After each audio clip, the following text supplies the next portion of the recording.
Welcome to Soup the Recipes. Today, we're on a mission to make Cantonese roasted duck. This is a comprehensive step-by-step guide. You will learn the perfect marinade that will make your duck taste exactly like it is from the restaurant. You will get my secret glaze formula that will give the duck the crispiest skin and a beautiful reddish color, which will look exactly like the ones hanging in front of the roast shops in Chinatown.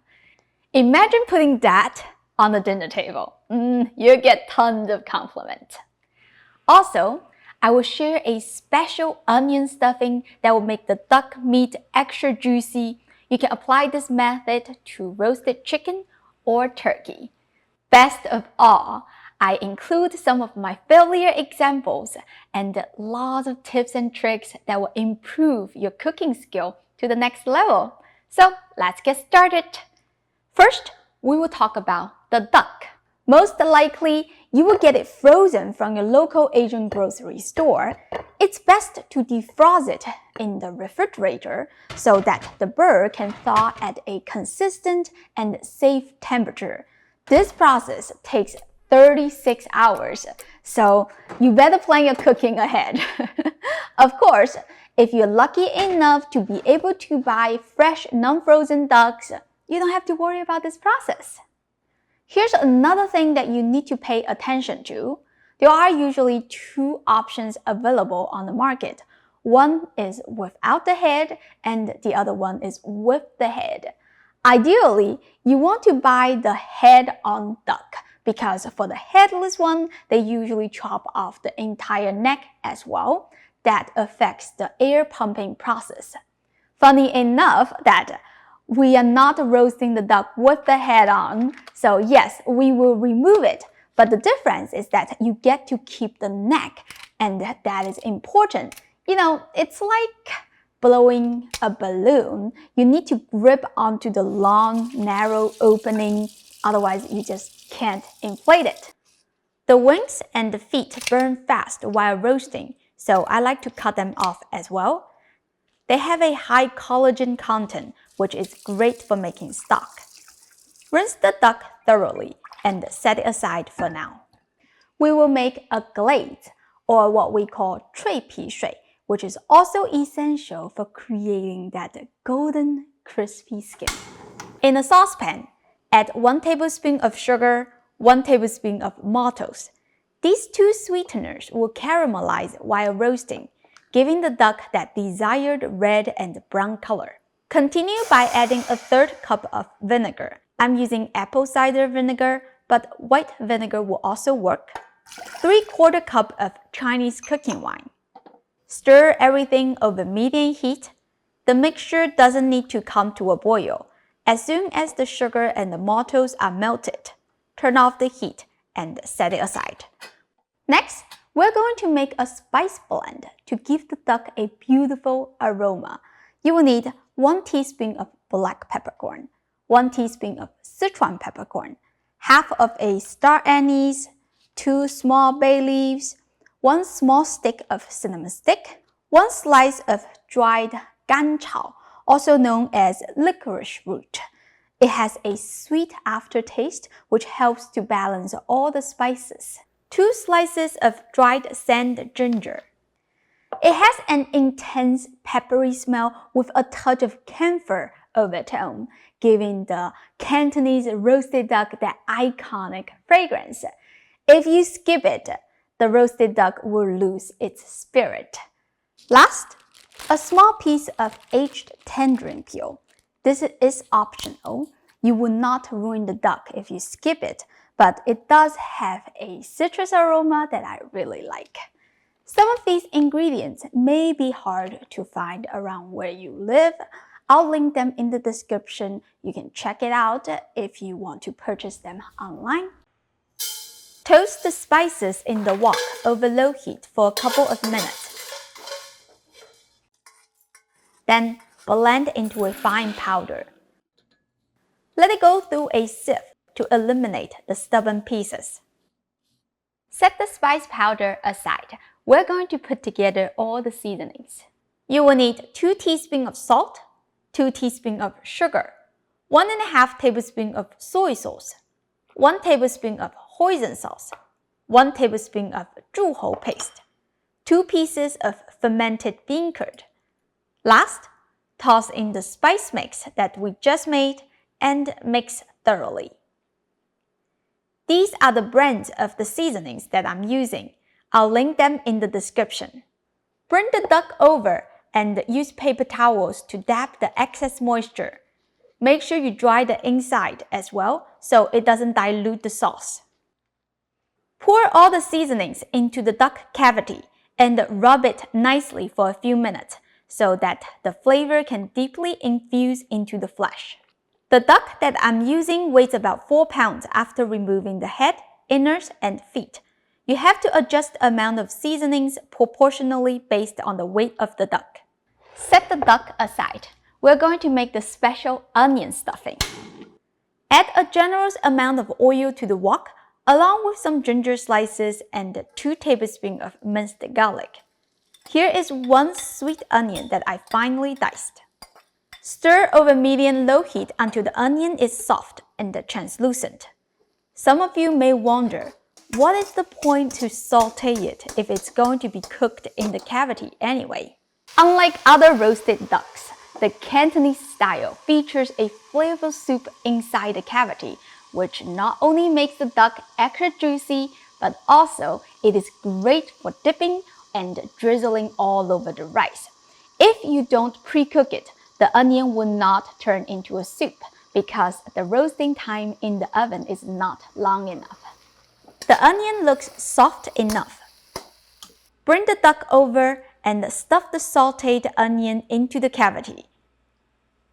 I also like to stuff in a little bit of cilantro and scallions. The next step is to seal the duck so you can lock in all the juice and flavors. Grab the opening of the cavity and stick the skewer in. Twist it over and stitch it in again. Make it as tight as possible to prevent leaking. Just do that until there is no more opening. When you get to the end, stick the tip into the cavity. It is best to use metal skewer because bamboo material will break. Once done, set the duck aside. Fill a big pot with water and heat it over medium heat. It takes 10 to 15 minutes for it to come to a boil. During this time, we're going to pump air into the duck. Some of you probably already know that this is the key to getting crispy skin on roasted ducks. But do you ever wonder how big of difference does it bring compared to not blowing air into the duck?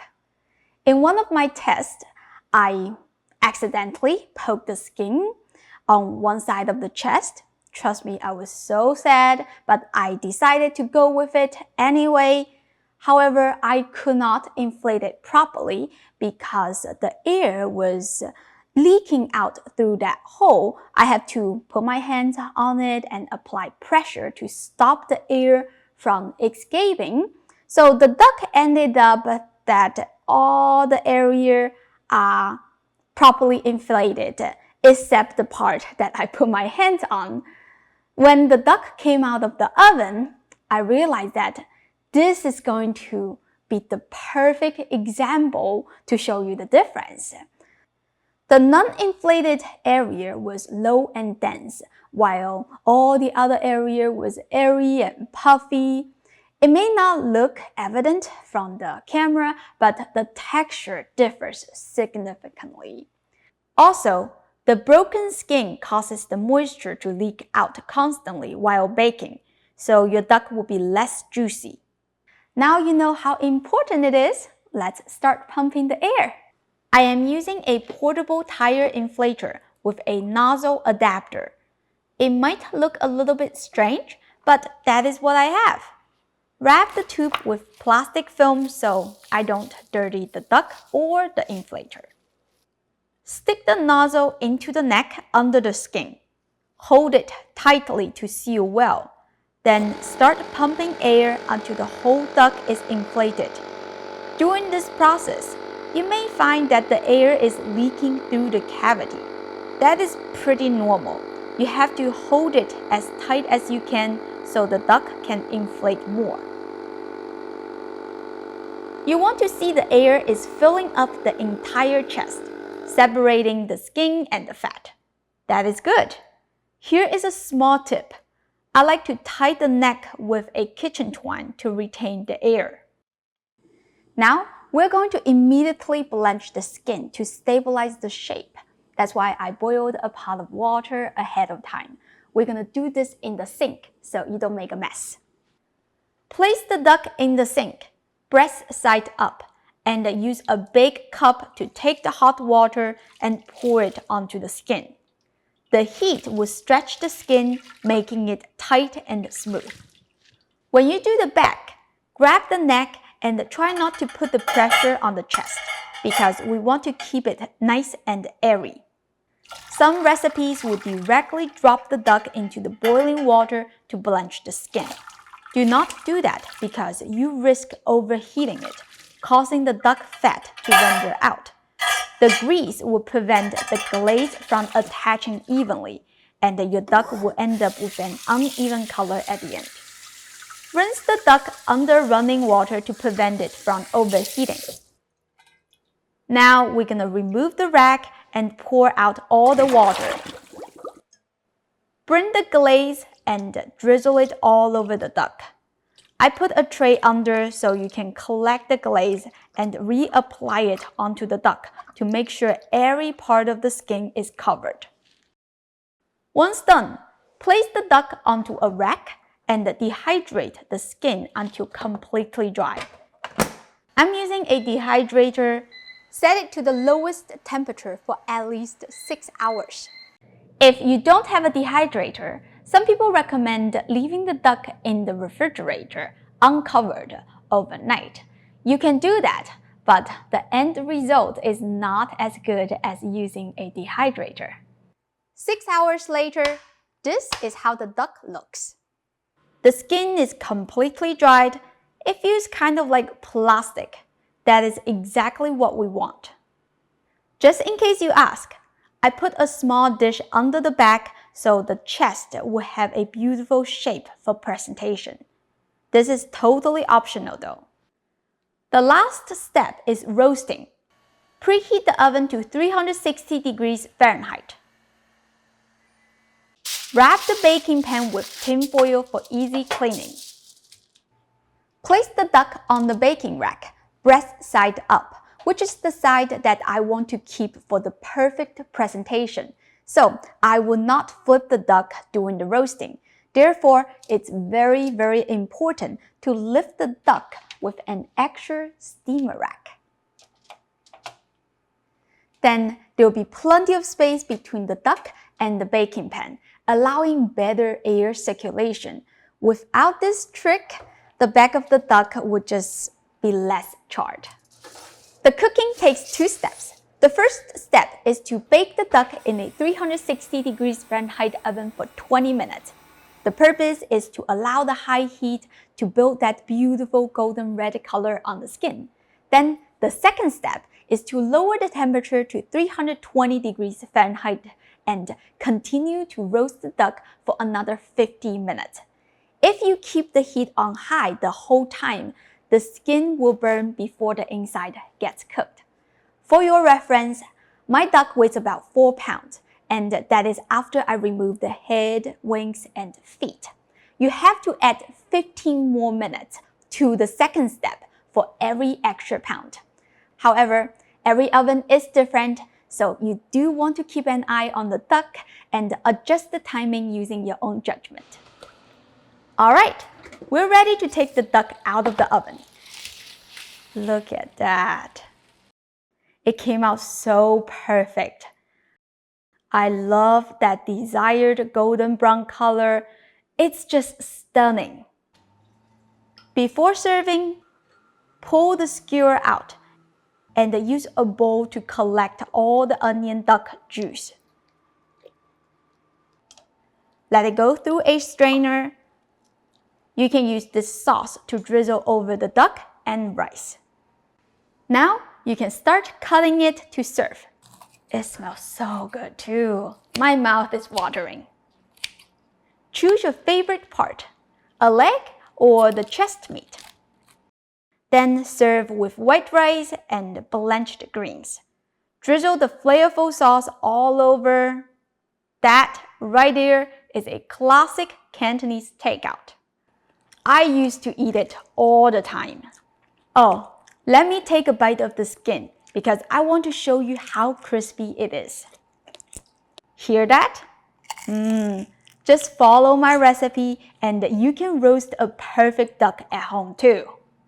I hope you give this a try soon. As always, the printable recipe link is in the description. Go check it out. Don't forget to like and subscribe to my channel for more delicious and authentic Chinese food. Thank you for watching, and I'll see you next time. Bye!